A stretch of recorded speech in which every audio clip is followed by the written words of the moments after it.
İlk növbədə futbolçularıma təşəkkür eləmək istəyirəm. Bugün çox çətin idi oyuna köklənmək, yaxşı oyunu nümayiş etdirmək, yaxşı mübarizə aparmaq. 3 gün bundan qabaq çox ağır bir məğlubiyyətlə qarşılaşmışdıq və ona baxmayaraq futbolçular istəklərimizi, tələblərimizi nəzərə alıb bu günləri ilk dəqiqələrdən hakimin final fitinə qədər əlinə gələn ən yaxşısı etməyə çalışdılar. Məsələ udu-bucumaqdan getmir, amma meydanda deyərdim ki, bəlkə də sezonun ən yaxşı oyunlarından birini keçirdik. Çox sayılı qol epizodlarımız var idi. Rəqibin qapısı çox möhtəşəm idi bu günləri. Bir daha futbolçularıma təşəkkür eləmək istəyirəm ki, bu cür meydanda əzmkar, peşəkar, istəkli bir oyun nümayiş etdirdilər, oyun nizam-intizamı nümayiş etdirdilər. Çox sağ olsunlar. Sağ olun. Təbrik edirəm. Çox sağ olun. Maraqlıdır, yəqin ki, ondan əvvəl paralel keçən oyunda start heyətini gördük. Ümumiyyətlə, sabahlı start heyətini görəndə sizin ilk təəssüratlarınız maraqlıdır. Açıq, maraqlı sual verdiniz. Gizlətməyəcəm, oyun 1 saat qalmış bilinirdə heyətlər. Start heyətini görəndə biraz məhsul oldu məndə. Təbii olaraq rəqabətdir də, biz də istəyirik ki, rəqib komandalar xal itirsinlər, rəqabət apardığımız komandalar. Neftçini ürəkdən təbrik eləmək istəyirəm. Xüsusilə çempionatın sonlarına yaxın meydanda amansız mübarizə apardılar, hər xal uğrunda. Layiq idilər, onlar layiq idi Avrokuboka getməyə, biz də layiq idik, onlara uğurlar arzulayıram. Bütün mükafatçılara, bütün klublarımıza Avrokuboklarda uğurlar arzulayıram. Heyəti gördü, biraz məhsul oldu. Sual var. Cibril'in iyi okuydu. İsa Cibrilla artıq 6-cı dəfədir ki, zədələnir sezon boyu, bəli. Finalda yenə zədələndi, ilk hissədə fasilədə əvəz etmək istədi. Biz də 5-10 dəqiqədə oyna, sonra dəyişərik. Ümumiyyətlə bu mövsüm keçatda həm Volkovun, həm Cibril'in uzun müddət zədələri eşitsə, komanda çox təsir edir. Çox problemlər yaşadıq biz bu illəri hücum planında, hücum potensialı planımızda. Bilirsiniz, sezon əvvəlində Utrecht, Salifu kimi futbolçuları itirdik.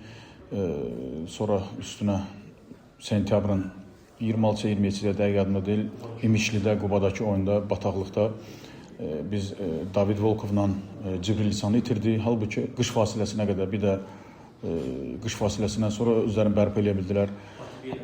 Hamımız başa düşürük ki, bu nə qədər bizim üçün böyük itkilərdir hücum potensialında. Və o da sezon boyu təsirini göstərdi. Oyun olaraq mən komandamla, futbolçulardan razıyam.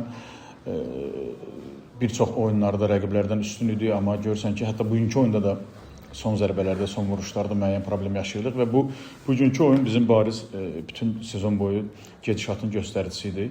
Bu hallarla tez-tez qarşılaşırdıq. Məsəl üçün Şamaxı ilə ev oyununda, halbuki 3-4-0 artıq olmalıydı. Və belə bir çox oyunlarda ələ düşən fürsətlər, Kəpəzlə ev oyunumuzda 1-0-da çox yaxşı qol epizodlarımız var idi. Yəni, belə oyunlarımız çox oldu ki, məhz hücumda çatışmayan bir şeylərlə xallar itirdik.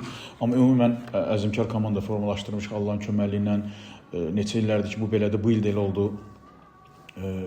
Bu günləri çempiondan sonra ən az məğlub olan komanda bizi finala qədər getdi. Final yolunda Neftçi, Turan kimi, Sumqayıt kimi komandaları keçdi Allahın köməkliyi ilə, qol buraxmadan və finalda da son dəqiqələrə qədər, son saniyələrə qədər şansımızı qoruduq, saxladıq. Bugün Avrokuboklar uğrunda sona qədər mübarizə apardıq. Avrokubokun özünü məğlub olduqda Hayduk kimi titullu, məşhur bir komanda ekstra dəqiqələrdə məğlub olduq. Orada da azlıqda oynayırdıq. Bütün sezonu göz qabağından keçirsən, əslində futbolçular, komanda çox əzmkar idi, çox istəkli idi, intizamlı idilər. Sona qədər əllərinə gələn ən yaxşısı eləməyə çalışırdılar, amma bəzən müəyyən nəticələr üçün görürsən ki, daha çox şeyə ehtiyac var. Xüsusilə də limit dəyişdikdən sonra böyük çətinlik çəkdik. Biz artıq yay seleksiyasından bir çox şey bəlli idi. Rəqiblərin etdiyi seleksiyalar, demək olar ki, bütün komandalar top 5 ölkələrdən transferlər elədilər. Bir dənə də olsa hərəsi komanda bir dənə oyuncu transfer elədi. Və bu keyfiyyətlə paralel olaraq da görürsən ki, komandanın daxilində atmosfer, psixoloji cəhətdən də müəyyən müsbət amillər yaradır, camiada müəyyən müsbət amillər yaradır. Seleksiyada rəqiblər bizi yay fasiləsində müəyyən səviyyədə üstələmişdilər. Biz əlimizdən gələn eləyib son ana qədər mübarizəmizi apardıq, amma təəssüf olsun ki, alınmadı. İnşallah indi yaxşı fikirləşib, nəticə çıxardıb, təhlil edib, vəziyyəti düzgün nəticə çıxardıb. Ondan sonra artıq nə addımlar atacaqsa ona uyğun inşallah davranacaq. Oyunun son 10 dəqiqəsində oyun qədər bir mərkəzi nöqtə sizlə azarkeşlərin arasında olan bir müzakirə deyəndə mübahisə etmək olmaz. Yəni orada nə baş verdi, nəyə görə elə oldu? Yox, mübahisə deyil idi orada. Bəli, orada müzakirə idi. Zaten biz Zirənin çox saylı azarkeşləri yoxdur. Çox adamı da birimizi üzdən tanıyırıq. Artıq 6 ildir buradayam. Və müəyyən sual oldu Erenlə bağlı. Mən onun cavabını almağa çalışdım ki, mən də sual verirdim ki, başa düşmürdüm sual nədir. Yəni Erenlə bağlı sual nədir bilmədim. Sonra fikirləşdim ki, bəlkə finalla bağlı, erkən dəyişikliklə bağlıdır. Amma hamımız bilirik ki, İsa da Eren də zədəli idi.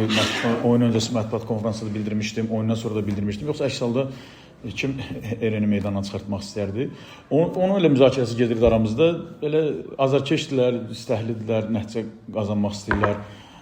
Bu komanda, belə deyək, son 3 ildə 4 yarışda ikinci olmuşuq. Son 3 ildə. Yəni bu, mən düşünürəm, Zirə komandası üçün çox böyük nəticədir. Təbii olaraq azarkeşlər həmişə daha çoxunu istəyir.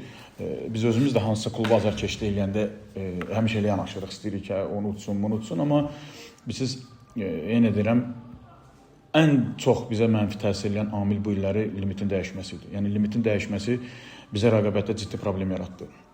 Və gördük ki, yəni sezon boyda onu hiss elirdik, oyunlarda hiss elirdik, müəyyən həmlələrdə də çempionat boyu zədələr, gedənlər.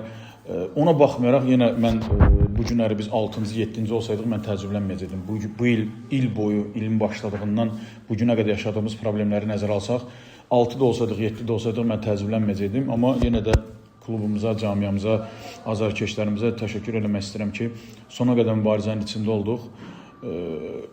Əlimizdən gələn elədik, alınmadı. Buyurun. Cavid Cəllov elə məhz sizin oyununuzda verilən səhv qərardan sonra cəzalanmışdı və bu gün gəldi elə bir başa Zirənin oyuna təyinat aldı. Yəni, oyunun gedişatı heç olmadı ki, sanki 50-50 epizodlarda rəqibə lehinə olan bir qərarlar verildi. Sizcə bu nə dərəcədə təsir var idi? Təzyiq hiss edirəm. Mən açığı, mən də təyinatı başa düşmədim. Yəni, aydın məsələdir, səhv olub və bir də ki, kim cəzalanıbsa Zirənin oyunlarında cəzalanıb. Nə hikmətsə başa çıxmadım. Yəni çempionatda başqa səhvlər olmuyor. Bəlkə də cəzalanıblar, biz hiss eləməmişik. Amma açıq-aşkar bu şəkildə cəzalanan, birinci liqaya əvəzedici heyətə göndərilən hakimlər Zirənin oyundan sorumlu olub və birinci oyunda Cavid Cəllovun baş hakim, İnqilab Məmmədovun varda olması çox təəccüb edici idi. Və digər tərəfdən də açıldı mövzu sualda verirəm. Mənə çox maraqlıdır İnqilab Məmmədovun cəzalanması nə ilə bağlıdır. Yəni, mənə çox, neçə vaxtı bu sual ürəyimdədir. Fikirləşdim ki, nə vaxt qarşılaşanda, yəni mən nə demək istəyirəm? Əsas oyunda problem offside epizodu ilə bağlıdır. Bunu yan hakim görməlidir, ya da ki, var qarışmalıdır.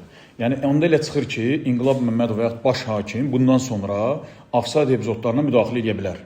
Bu, o anlama gəlir və yaxud pasiv offside-a müdaxilə edə bilər. Baş hakim topa baxır, qapıya baxır, bəlkə yanında kimsə offside-i pozur. O necə, yəni o offside-a necə müdaxilə edə bilər İnqilab Məmmədov? Tamam, çağırıldı vara, offside vermədi, qolu saydısa qarışmıram. Yəni o cəza tətbiq oluna bilər. Amma mən bu günəcən başa düşmədim ki, İnqilab Məmmədovun cəzası nə ilə bağlıdır?